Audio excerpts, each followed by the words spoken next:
এতিয়া আমি মেট্ৰিক আৰু হায়াৰ ছেকেণ্ডেৰী পৰীক্ষাৰ আগতে আমি ল'ৰা ছোৱালীক জনাব খোজা নাই, কাৰণ ল'ৰা ছোৱালীয়ে গোটেই দিনে ৰাতিয়ে টেনশ্যনত থাকে আৰু এইটো ল'ৰা ছোৱালীৰ স্বাস্থ্যৰ কাৰণে ভাল নহয়।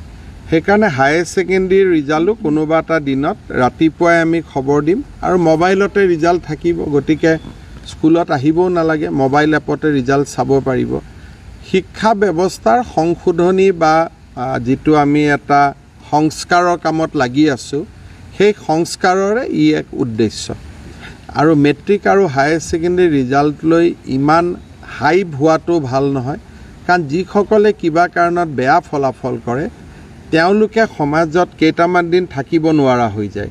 সেইকাৰণে ৰিজাল্টটো লৈ যাতে বহুত হাইপ নহয় আৰু ই এটা চিৰচৰিত পৰম্পৰা হয়, যাতে পৰীক্ষা দিছোঁ ৰিজাল্ট দিছে ইমানেই, নহ'লে ই ষ্টেণ্ড কৰিছে, ই ফাৰ্ষ্ট ডিভিজন পাইছে, যিমানটো আমি হুলস্থুল কৰোঁ, থাৰ্ড ডিভিজন পোৱা ল'ৰাকেইটাই নিজকে একেবাৰে সমাজত বাস কৰাৰ অনুপযোগী বুলি ভাবিব আৰম্ভ কৰে।